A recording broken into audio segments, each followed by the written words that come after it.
Chelsea football fans, this is Up Chelsea TV, and I'm Ugo Amadi. Let's go straight into it. Now, Chelsea can beat PSG. I know PSG has just smashed, steamrolled Real Madrid 4-0, but there are certain aspects of PSG's game that tell me that while they're an absolute dominant force and arguably the best team, at least best club team in world football at the minute, they are not completely impervious. They're not completely invincible. They do have some aspects of their game that you can take advantage of. The first thing I'll talk about first is Vitinha. Vitinha is very good on the ball. Everything flows through him, and he's a very fantastic player. But one thing I've noticed in the Club World Cup is this: he's given so much time on the ball. I don't quite understand it, why you have teams just stand there watching him, float around on the ball, take 2 touches, 3 touches on the ball, has enough time, what seems like an eternity to look around and pick his path. You need to ruffle him up a bit. You need to get in his face. You need to get in his grill. You need to occupy his airspace, make it uncomfortable for him each time he's on the ball. And that's where Caicedo comes in. Hopefully he is fit. Enzo Maresca said Caicedo just has to be fit. Hopefully he's fit. Even if he's not fit, then Dario Esugo has to make his debut, because you need that physical presence all around Vitinha. Because I want to harken back to football of time past, where you see a coach who looks at the game and says, okay, this is the strong points of this game. This is the best player in this team. Let's look for ways to nullify the player. Of course, while taking into consideration other players of quality on the pitch. Of course, you've got your Dembele's, you've got your Bacolas, you've got your Joao Neves. But for me, Vitinha is someone that should be marked. He should be marked. He should be ruffled up. Not be aggressive, but don't foul him. Don't kick him too hard. Just ruffle him. That's what Caicedo should do. Ruffle him, make it difficult for him to move. And I think Bayern Munich as well has given everyone the blueprint on how to sort of get something out of playing against PSG, and that is you have to press them and press in unison.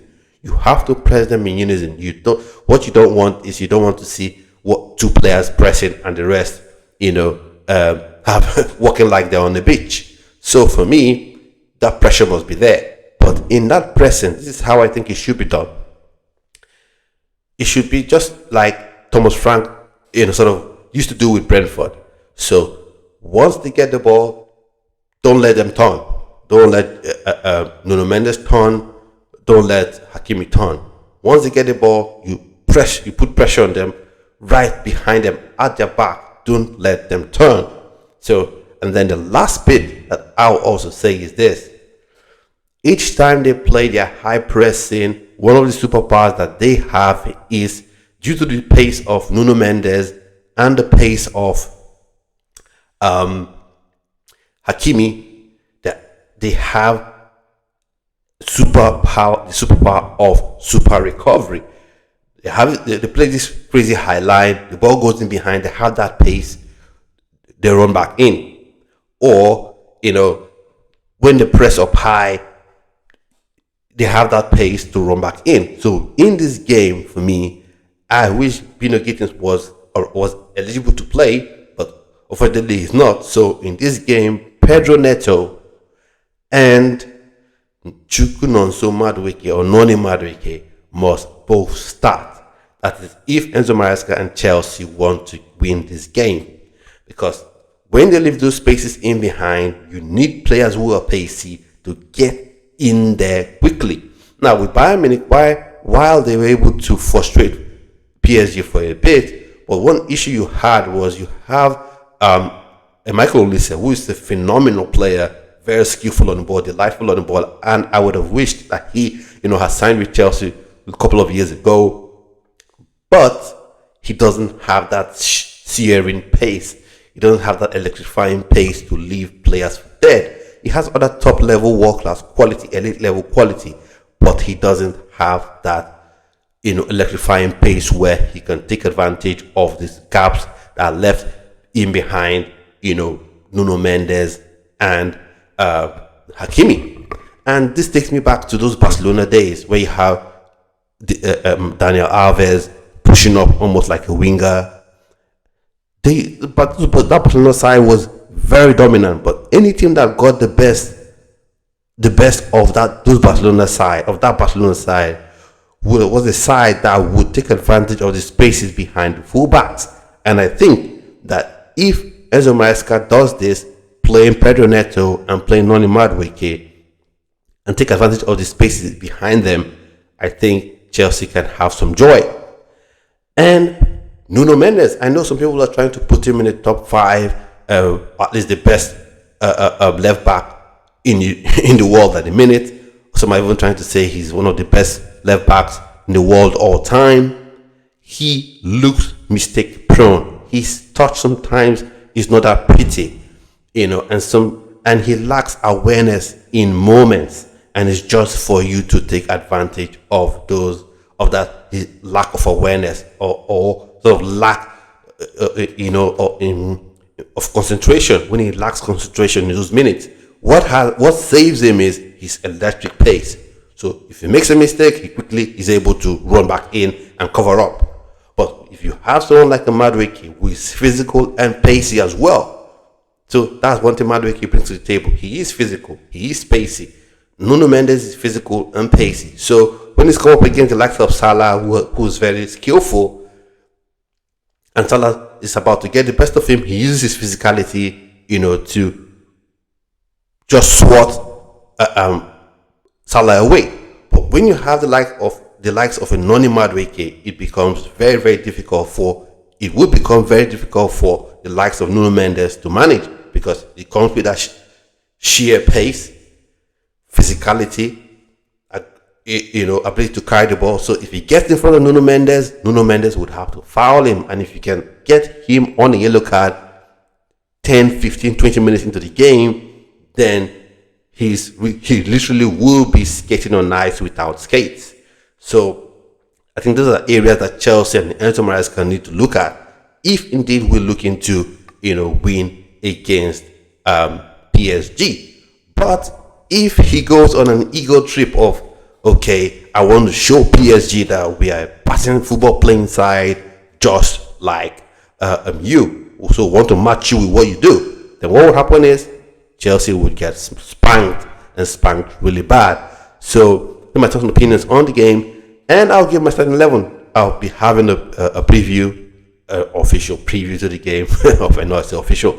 Yeah, so this is I wouldn't say predicted starting lineup, because this is lineup I would love to see.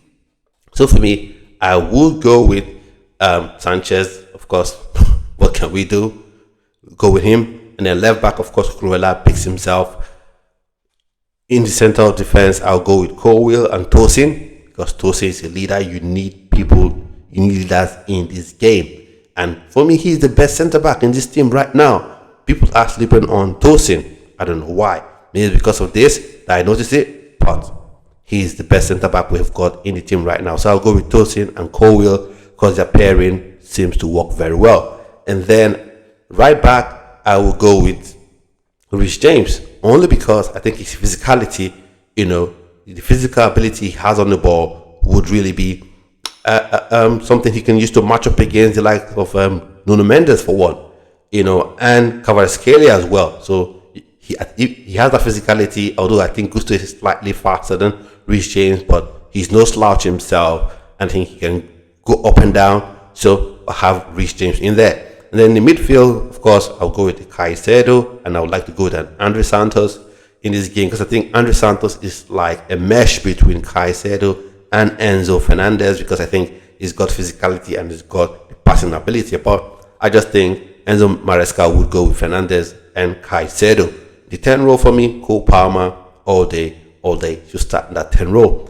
And then if you want to play on the break, I think Liam Delap could be a good choice, but I think as well, Joao Pedro is more clinical than Liam Delap, and you need to take the chances that you get. If you get 3 chances, you need to be taking 2 of those, because you won't be having that many chances against a PSG.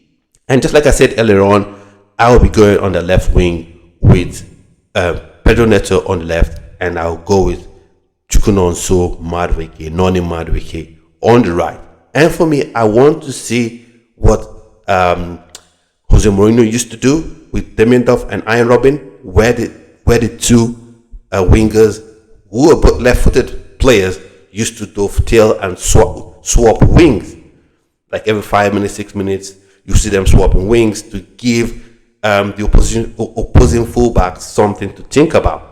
And then in the attack, I'll go Joao Pedro. That's why I'll go with him, because I think he's more clinical than Liam Delap. At this minute, he's a bit better than Liam Delap. And then if you're able to get a, say, 2-0 lead or 1-0 lead with 15 minutes to go, then Liam Delap can come in and just run them ragged. So that's my thoughts and opinions on the game, on how I think Chelsea can, get the best of PSG. Let me know your thoughts and opinions in the comment section. And if you're new, subscribe to the channel, and I'll see you on another video. Stay well, stay blessed.